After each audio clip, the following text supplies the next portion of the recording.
Okay,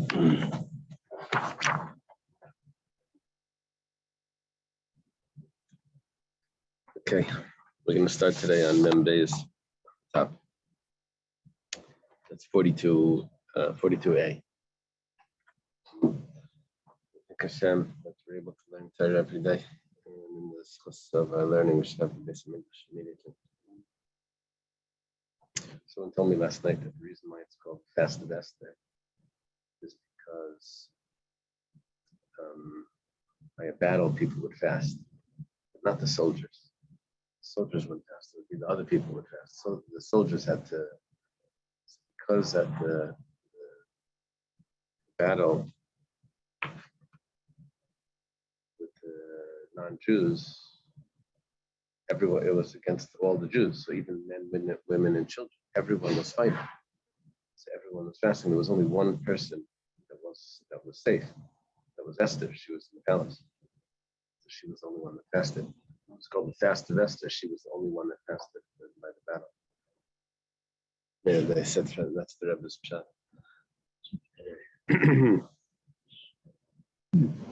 Okay.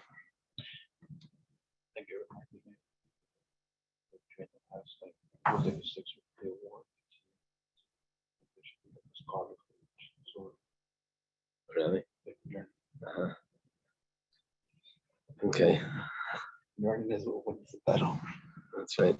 Amar. Okay, we started on the top line.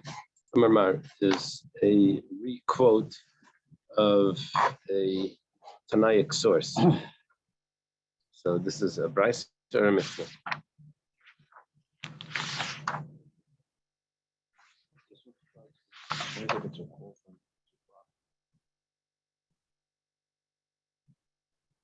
No, it was the next paragraph. I think it's the quote from the Bryce. It says, "V'kulun shedulcha shleidatar." All of these Nazir that shaved their head, but they didn't use a razor. Or they didn't shave the whole head when they were supposed to. They left over 2 hairs. They didn't do anything. It's not counted. So either they didn't use a razor or they didn't shave the whole head. That's not counted. Amar Ravacha Braid Ravika. Ravacha, the son of Ravika, says, this teaches us that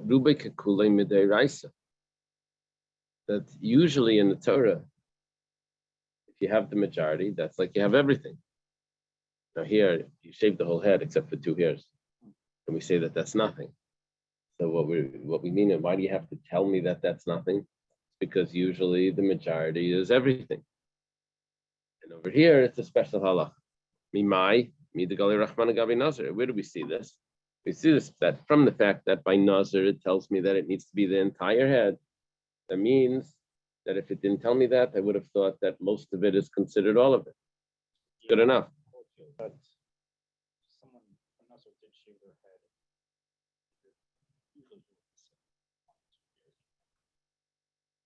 Well, when you have a clean shave, then not necessarily the yeah. When you have, a haircut, that's whatever you couldn't. This one hair that's left that you can't really see. Yeah, it's shiny.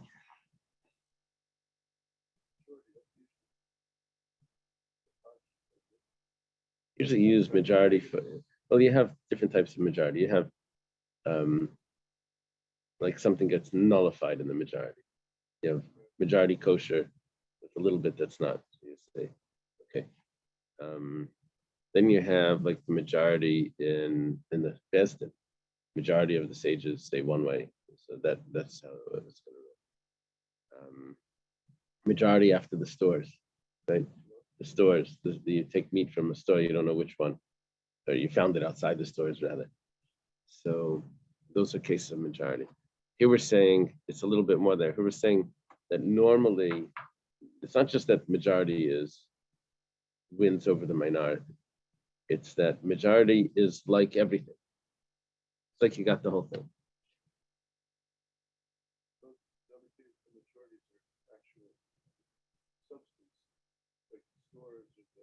Right. So here we're saying that the majority was shaven. Right. The majority did most of the job. We left over the last part. So we have a special pasuk that tells me that it's not good enough. Yeah. It's like clean your room. It's like, I got most of the stuff away. I called the phone number now. I got the majority of the numbers right. Right. That's not going to work. Right. So usually Rubik Achilles would work. And we see this by Nazir, it says,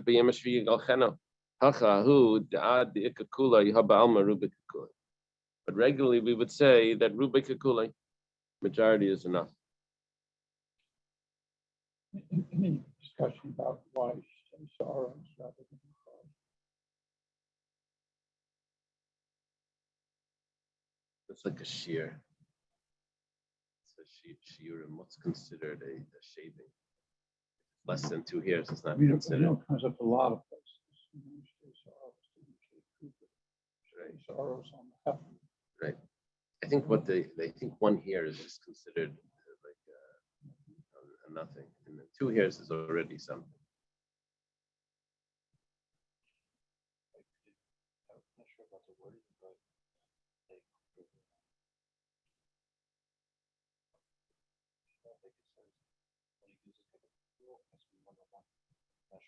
Right. Maybe. Yeah, what he's saying, what Hill is saying. When you use it, when there's a plural, it's always at least 2. Maybe when it says Yigaleach Sarai is here, maybe it's automatically a plural, which means 2 hairs. Maybe. That could be the pshat.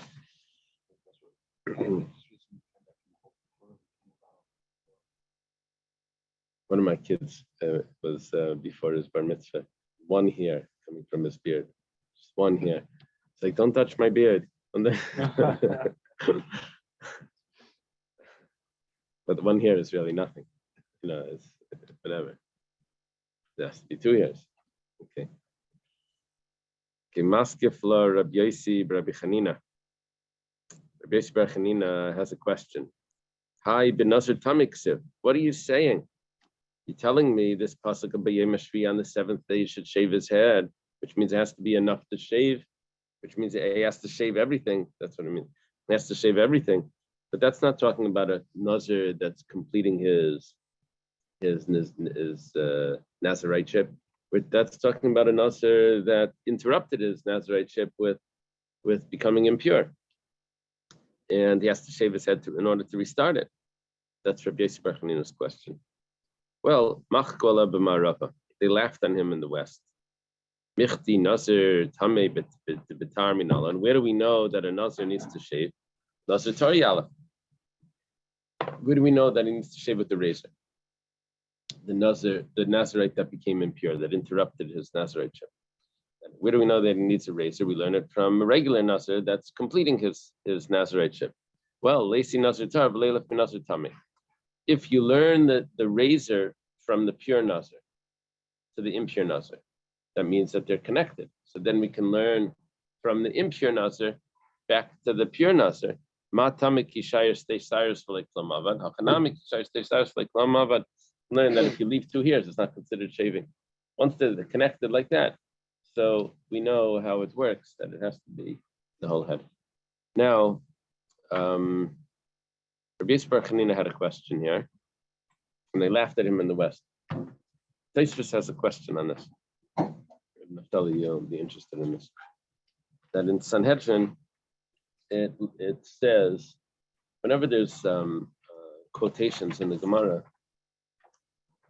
someone they said in the West, or they laughed in the West, or the elders of Pumpadisa, or the Gemara Sanhedrin tells me exactly who they are that it's really referring to. So when it says they laughed in the West, Gemara Sanhedrin says it's Rabbi Yosi Bar Chanina. The only problem is that in our Gemara, Rabbi Yossi bar Chanina made a statement. West And it is, says it laughed in the west. Can't be he's laughing on himself. The west is Yerushalmi here. There's Yisrael. How could he be laughing on himself? Well, where's Yossi bar Chanina in the chart? he's under Rabbi Yochanan. Over here under Reb Yochanan. It's one of the small names. Yeah. Okay, thank you. So,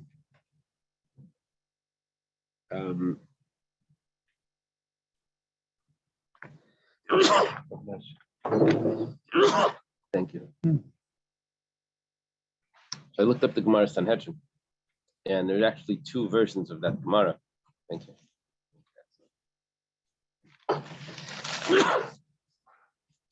According to the other version, it said when it says they sent from there, it says they sent from there is referring to Rabbi Yossi bar Chanina, according to one version, and they laughed in the west is Rabbi Lazar. According to that version of the Gemara, this fits perfectly. Rabbi Lazar is also a student of Rabbi Yochanan, laughed at Rabbi Yossi bar Chanina.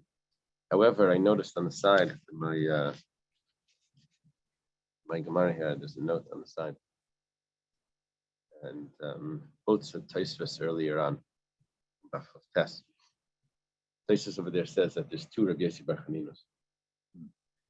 That's the case, then this could be Rabbi Yossi bar Chanina, the earlier one, and Rabbi Yossi bar Chanina, the second, is the one that laughed.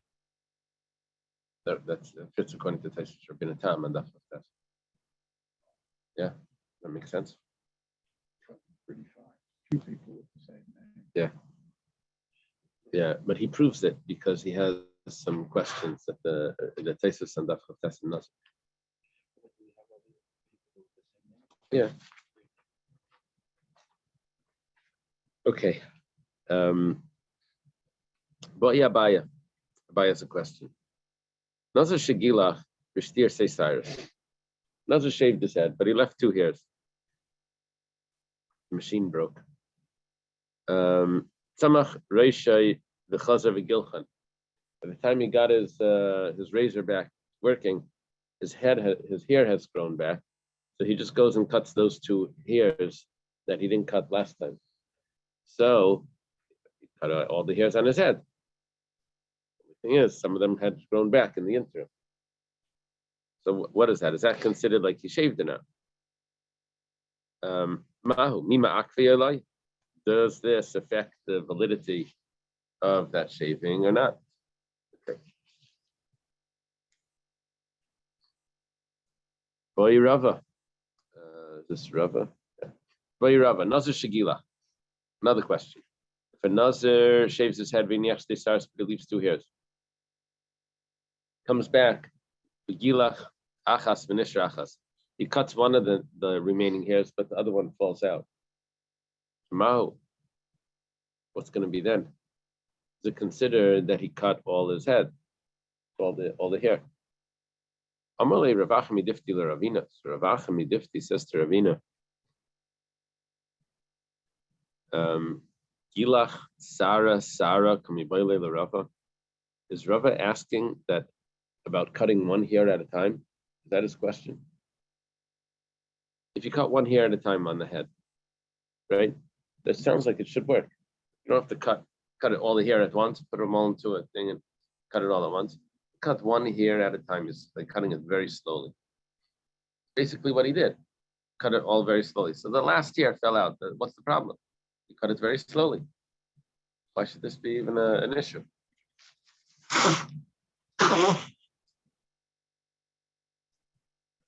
Okay. So Ella Ema Nishra Achas Figilach. He switches it. Says he cut out all the hairs on his head, except for two. Then when it came to cutting the last two, one of them fell out and there's only one left. So now, when it comes to the second time that he's cutting, is that considered anything significant? Because he's only cutting one hair. cutting one here maybe isn't considered cutting.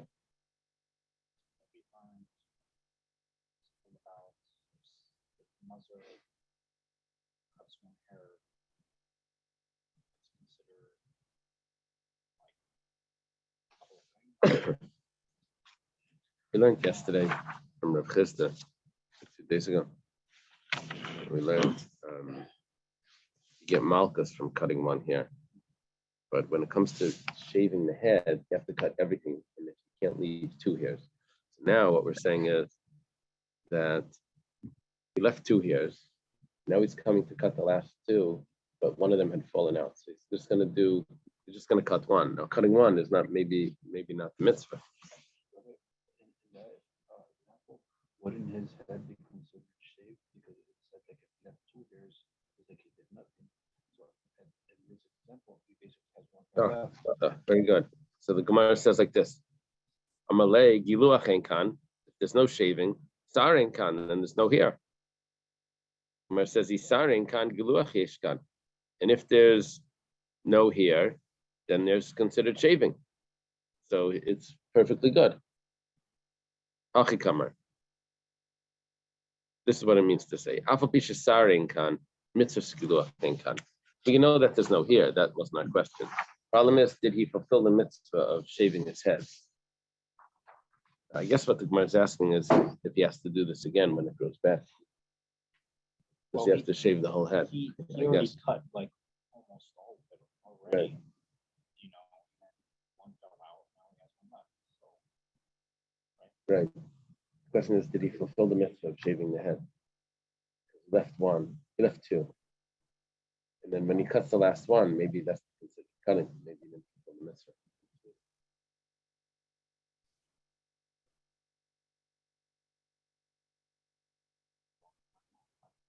So this is one of those mixes where it's the act rather than the result. Right. You can be completely bald. And you still have to Right. Well, that we see from another source, that if he's completely bald without using a razor, it didn't work. According to this, What didn't work. it has to be done with a razor. Saying, yes. Right. Okay, Nazir, new Mishnah. Nazir chayfif or mefasfis. A Nazir can use shampoo. You basically all set. Yeah.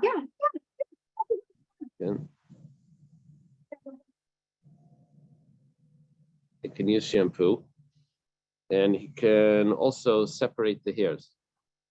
I guess it means using his fingers, runs his fingers through the hairs to separate them. But he can't comb his hair. Combing the hair would remove hair. What's going on? What are you laughing about?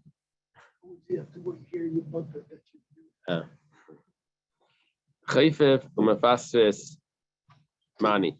Who's the opinion that holds that you can use shampoo and you can separate the hairs? You know, a hair could come out when using shampoo. This is why you don't comb on Shabbos. Right, you can't comb on Shabbos.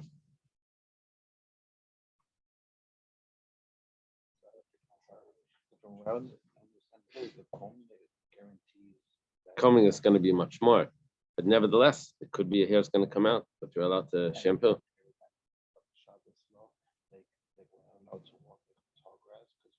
Right. Yeah, very good. That's exactly this discussion. Very good. Very good. No, very good. That's a good comparison. Yeah, the word for this, my kids made up a word. Scrubble it. Put the shampoo. They scrubble it in. It's a mixture of scrub and rub and all bubbles. You know. Yeah. So, who holds that you're allowed to scrubble this shampoo and also to separate the hairs? This must be Reb Shimoni. The fact is, some hair could come out. But Reb Shimon in Masechta Shabbos, of the opinion, it says that if you don't intend to do the malacha, it's okay, as long as it's not 100%, right? As long as it's gracious. But if you don't intend to do malacha, it's fine. So here you're allowed to do something that could cause it, but you don't intend for it, and it's going to be fine. Avalei seirek, but you can't comb it. Asal Rabbanan. What's the problem with combing? It could come out. And that would be the opinion of the Rabbanan that holds, not like Reb Shimon, that because when I'm combing it, I'm not intending to take out here. I want to separate the hair and make it nice, but I'm not intending to take out here. So and now the rabbis would say that this is prohibited. So Reisha Reb Shimon would say for Rabbanan, the Gemara has a problem with this Mishnah because it turns out that half of the Mishnah, the first half of the Mishnah is the opinion of Reb Shimon. Second half of the opinion is second half of the Mishnah is the opinion of the Rabbanan. Amar Rabba says Kula Reb Shimon. The whole Mishnah is Reb Shimon. When someone combs, he's actually intending to take out here. The loose hairs he's intending to remove when he's combing. So it's actually intention there. I would have answered this Gemara different. I would have just said it's a psikresha, like Hillel said. When you're combing, it's a guaranteed that hair is going to come out. But apparently, maybe according to the Gemara, it's not guaranteed. You comb the hair and it's not guaranteed. But nevertheless, why is it usher to comb? The reason is because in combing there's intention to remove hair, the loose hairs, the weak hairs. The combing is meant to take out those hairs that aren't strong. It's even worse. What's the issue there? Is that separating the hair? No, we're not talking about on Shabbos. We're talking about the Nazir removing hair from his head. It's not supposed to remove hair from the head. Okay. New Mishnah. Rabbi Shmuel Omer LeYachav Ba'adama Misharis Es Asar. Rabbi Shmuel says you can't use dirt or earth to comb to shampoo the head because it removes hair. They would use different agents, what they would get soap from or whatever. So one of them was, I guess, some type of dirt that they would use, and that could remove the hair. Maybe the Dead Sea, right? Yeah. The Gemara has a question. We're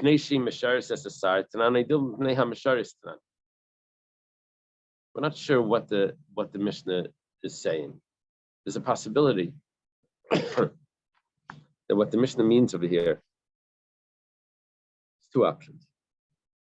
One is that you can't use the dirt because the dirt will remove hair. Other one is you can't use the dirt because there is a type of dirt that removes hair, and we make a gzeira. Don't use any dirt because of that dirt. So the first approach is because dirt removes hair. Don't use the dirt because it will remove hair, and that's a problem. Second shot is that don't use any dirt because there's one type that removes hair, and there's a gzeira here. Now the Gemara says, what's the difference? You can't use dirt. What's the difference? The Gemara says, no, it's not so simple. There is a type of dirt that does not remove the hair, untie. That doesn't remove the hair. Now, can you use that dirt that's very soft that doesn't remove the hair? Now, if the reason is because dirt removes the hair, well, this dirt doesn't remove the hair, then it should be permissible. Our whole problem because it does. Now that we know that it doesn't, so it would be fine. But if we say that there is a type of dirt that removes hair, and therefore we forbade all the dirt, so when this one doesn't remove hair, so what? We made a decree. Can't use it because there is one type that does. Klala, can't use anything. Take it. That's the question.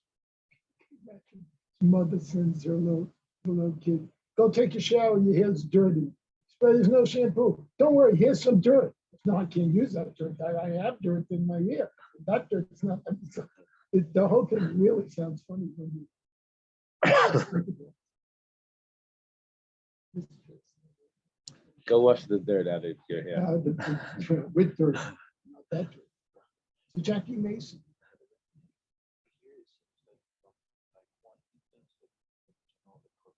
Right.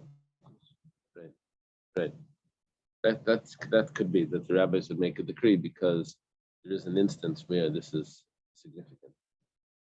You know, but they say on Pesach, you're not allowed to make faces, diagrams in the matzah.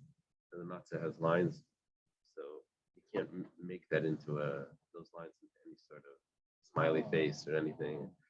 And the reason is because you may take too long and the matzah will rise when you're putting in those. So someone invented a type of comb that punctures in a certain image. It was like a mold that you could do that. So they said you can't use it either because people are going to get confused that this one is permissible, but the others aren't. Sriki Baitas, this fellow that invented that. So they make decrees because if you allow one, then people won't recognize the difference. You know, they'll think, well, the other one, the other guy's matzah had that, you know. Okay. Nazir Shaya Shaisa Yayin Kalayim, you have a new Mishnah. The last question was a teku. If you have dirt that doesn't remove hair, if you're allowed to use it, and if you're a Nazir, wait for Mashiach to come to find out. Don't use it. Okay, Nazir Shaya Shaisa Yayin Kalayim. A Nazir that was drinking wine all day. Was Purim. Thought he had maybe an excuse. We're talking about he's doing it for Mason, not for shagging. Talking about that they told him don't drink wine, you're not allowed. So Amrulai, let's say they told him he's chayav once, even though he was drinking the whole day, sipping on his wine glass, but they only warned him once. He's only chayav once.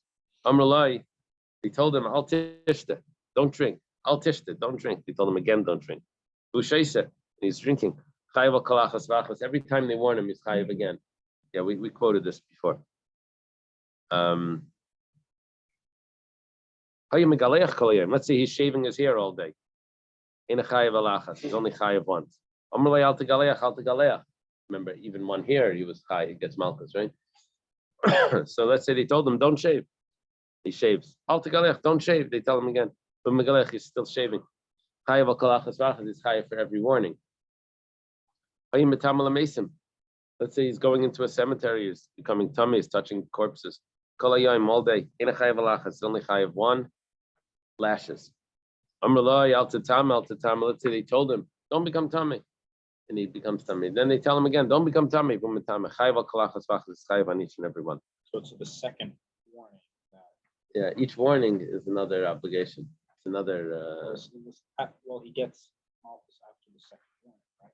Yeah, after the first warning, he gets first malchus. one. And then he gets again after the second. Oh, after They the probably didn't give him lashes in the middle because he would have learned his lesson. They warned him, and then afterwards they take care of the what he owes. What would be the correct thing to do if you warn the person once and they go back to Yeah. doing it? Like if you keep warning them, it's just going to make it That's a good question. worse. That's a good question. I don't know. Because it's asking, should you warn the person when you know he's not going to listen? If you didn't know, Should you warn him just to get him punished? It depends on the person. If you know the sheikh is doing or not. If they say it's not, you know, Yeah. Right. There's no Rabbi Akiva students in essence that they really do something. Very Yeah. Going to go out on the street and warn people not to drive on Shabbos. You might get ran over. Get a big billboard, you know, Mashiach is coming on one side and do not drive.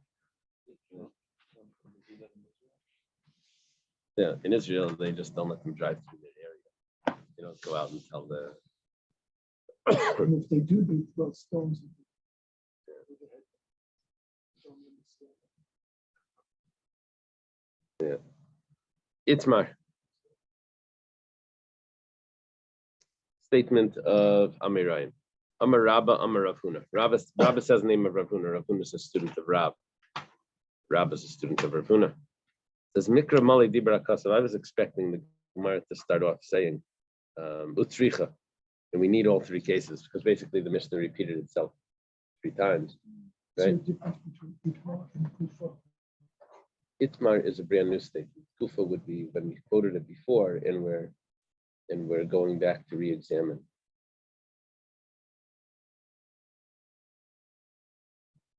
Is Amar means it has been stated. Is means there is Amar. It's a compound word. Mikra Mali Dibra Kasav. We have a clear pasuk for this. It says Lo Yatama. Says that the Nazir to his relatives, to his father, mother, his sister, brother, son, daughter, wife, to his it doesn't say all of them. It says, but he shouldn't become Tami. And then it also says that he shouldn't come and any corpse shouldn't come. That he becomes Tame, that to give him a warning for two warnings here. One is that he shouldn't become Tame. One is he shouldn't come into an enclosed area with the corpse. This means specifically a house. I'm not sure. Shouldn't come within an area of a corpse. A roof. We learned before, so it's a roof. Right. So it may not be only that. It may be also even more general than that. Could be like that he shouldn't even come close to becoming Tamei. Shouldn't come into the enclosed area. I'm not sure exactly. How does it translate it over there? Does it mean specifically a house? A roof building. A roofed building. Okay, fine.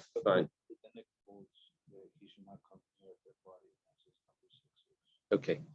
Well, what it's saying is it's giving a warning on becoming impure, and it's also giving a warning on coming inside a building that had a corpse or an enclosed area with a corpse. But those are two separate concepts.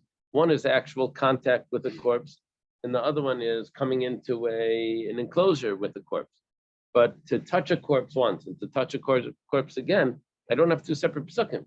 So according to Rabbah, you shouldn't be chayev for touching a corpse twice. You should only be chayev for the 2 separate prohibitions. One is for becoming tamei, another one is for coming into an area that's enclosed with tama. Rabbi Yosef Amar, Rabbi Yosef says, Rabbi and Rabbi Yosef are contemporaries. They can argue. Rabbi Yosef Amar, Holy Kim, like by God, Amar Rav Huna fil tuma v'tuma. That's not what Rav Huna said.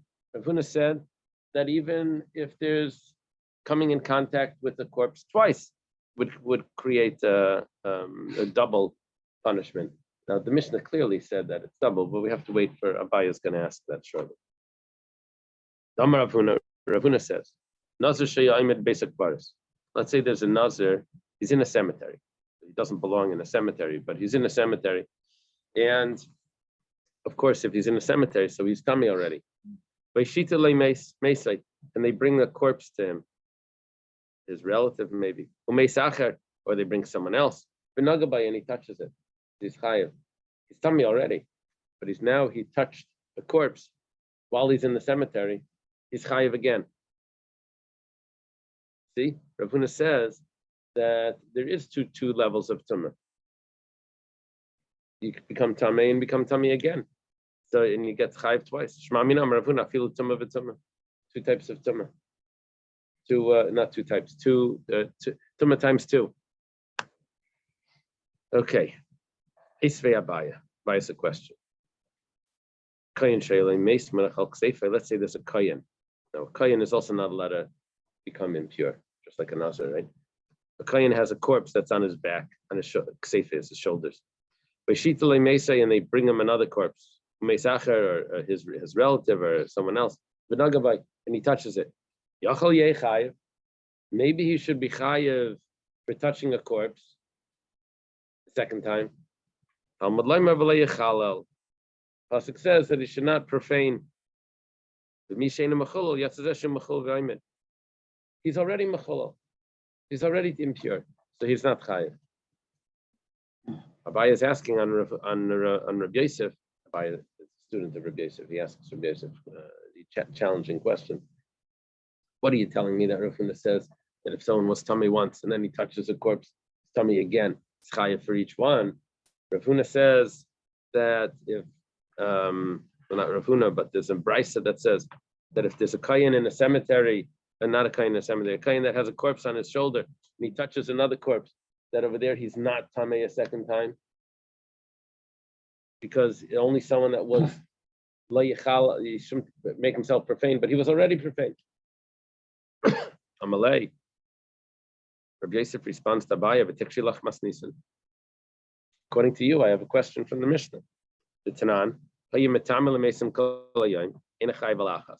someone is a Nazir, is becoming tummy to corpses all day. He's only chayav once. Amalei al tatami, but if they warn him twice, don't become tummy, don't become tummy. Chayav al kalachas v'achas. According to you, the brisa that you quoted, that says that if he has a corpse on his back and then he touches another corpse that is not chayiv, why in the Mishnah does he say that he is chayiv? Example, it was two different periods. Like the first one, he was in the cemetery, and then he touched the corpse. So I'm guessing that's why I said it was times two. And then here is the same prohibition for the corpse twice, and then it stays as one. Do you want to say that when he was in the cemetery, that was the prohibition of not to enter into enclosure? Yeah.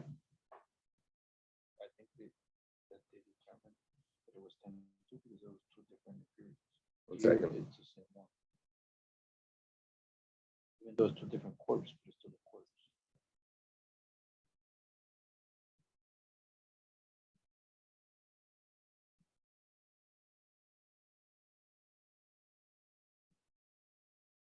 I don't know the answer. But we ignored that. We right now we ignored that detail.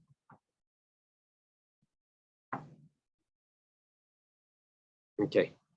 So now, well, it's interesting because Rabbi Yosef is asking the question on Abaye, but it's really not a question on Abaye. Elakashan Adadi. It's really a question. It's a question of a brisa on a Mishnah. Doesn't have, Abaye does not have to take this personally. Has nothing to do with him. I understand, but Abaye quoted a brisa. Rabbi Yosef responds to him with the Mishnah, and they said, "How can you tell me that brisa? Look, I have a Mishnah." So Abaye just said, "Well, there's a question on each other. Yeah, that's a well." The Gemara says like kasha. Kan bechiburim, kan shlei bechiburim. You see, the Mishnah that he quoted, he wasn't necessarily touching the corpse while he touched the second corpse. He touched the corpse, and then he went and he touched the second corpse, and the person he got warned in the middle. So over there, that's going to be a separate prohibition, separate punishment. But in the case that the brisa, he was actually touching a corpse while he touched the second corpse. So that's a different story, because touching more corpses while he's still attached to the first one, that's not going to be a separate prohibition. So when he put it down and he touched another one, that would be the second prohibition. Yeah. First corpse he was carrying on his shoulder. The only thing I can think of is perhaps that was a mace mitzvah. Right. The corpse he had to carry this down. That would not be a prohibition, because there's permission to do it. Uh-huh. So then the second one would definitely be a separate prohibition, even though the first one is not punished for it, because it's obligated. Just strange carrying on the shoulder. Yeah. Yeah. But you can't create a question by making an assumption, and then saying, "Look, now I have a problem." You know, it's not necessarily was it a mace mitzvah. You know what I'm saying? It could have been, the cleaning out his house. Like, let's get this out of here. I don't know who this is. It's a wild party last night. I'm not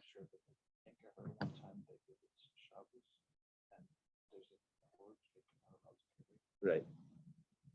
Right. Corpus is muktzah. Unless there's a reason and there's a way of moving it. You put a loaf of bread or a child on it, and then right. Remember that with David HaMelech. Okay. The Gemara jumps into sort of a separate. No, let's leave it over here. Let's leave this right here. Tomorrow we'll do the Tamar Kibur, Bezos Hashem. The regular time tomorrow, right? Everything's normal. And Okay. if you didn't eat breakfast, you can't. Okay, thank you. Have a happy Purim. Easy Happy fast. Fast, yeah. Kol tov. Fast. Okay.